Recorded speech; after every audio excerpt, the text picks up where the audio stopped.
While Pacific Rim didn't perform as well as expected in the United States, it did well enough worldwide that ideas for a sequel began brewing, with Guillermo del Toro stating his plans to return as director. However, disagreements among the various studios kept the film from being greenlit for years, until eventually del Toro dropped out, passing the mantle onto DeKnight, a screenwriter and television producer known for his work on Starz' Spartacus and Netflix's Daredevil. And so finally, 5 years after the first film, the sequel, Pacific Rim Uprising, was released, which, more than anything, demonstrates how integral Guillermo del Toro was to the original film's success.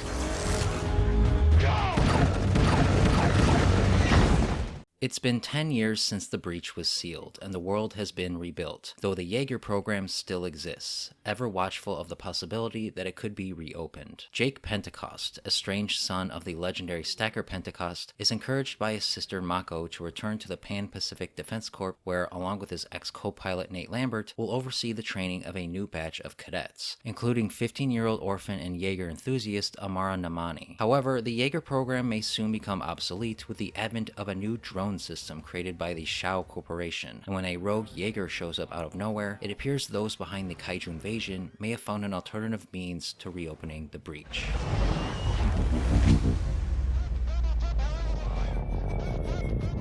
Given the near perfection that is the original Pacific Rim, a follow-up was nearly doomed to disappoint, especially one without the involvement of Guillermo del Toro, so it is absolutely no surprise then that Pacific Rim Uprising fails to capture the spirit of its predecessor, instead content on delivering the kind of mile-a-minute, empty spectacle commonly found in your more average blockbuster. On this level, it achieves its goals fairly well, and taken for what it's worth, becomes a reasonably entertaining live-action cartoon that should satisfy those who easily derive joy from watching big things smash into other big things.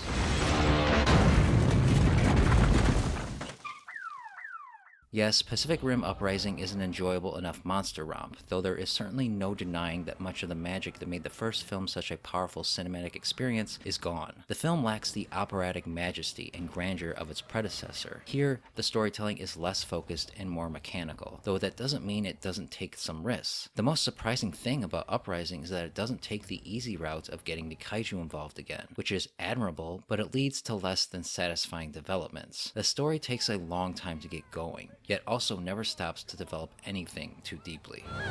Jump! Most of the characters are new, though a few familiar faces do return. The most notable of them is Charlie Day's Newt Geisler and Bernd Gorman's Herman Gottlieb, both of which are given more substantial roles. Rinko Kikuchi also returns as Mako Mori, though she operates more as a cameo than anything else, which will disappoint those who are invested in her character. Instead, thanks to a few retcons, the new protagonist is Jake Pentecost, and John Boyega does a pretty good job convincing you that he's Idris Elba's son. Scott Eastwood is pretty basic as his co-pilot Nathan Lambert, as is Jing Tian as Xiao Luen, head of the Shao Corporation. The rest of the cast consists of teenagers, the most notable of which is Cale Spaney as Amara Namani, whose POV makes this film play more like a teen drama, further lending towards its juvenile appeal. Idina fig. What did you say?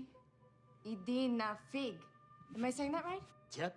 Those just looking for some mindless action and spectacle, though, will get their fill with Pacific Rim Uprising. The level of destruction has been upped considerably, and all the fights are set during the day, which is a nice change and distinguishes it from the first. However, this does make them less visually interesting, and there's a lack of the sense of weight and power that the first film had that detracts from their impact and makes them less memorable. Also less memorable are the Jaegers themselves, the design of which feel a lot more generic this time. As for the Kaiju, well, they're actually not in the film all that much, meaning that most of the action is of the Jaeger versus Jaeger variety, making the action feel more Transformers-esque than most would probably like.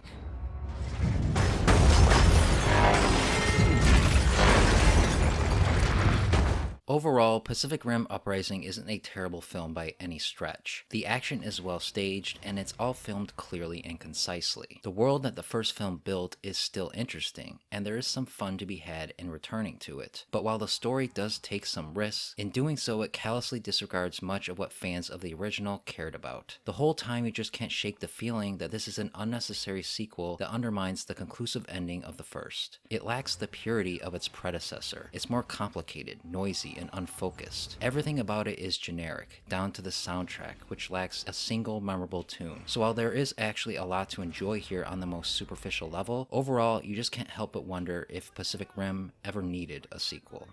For more reviews and opinions on all things Pacific Rim, subscribe and stay tuned to Up From the Depths.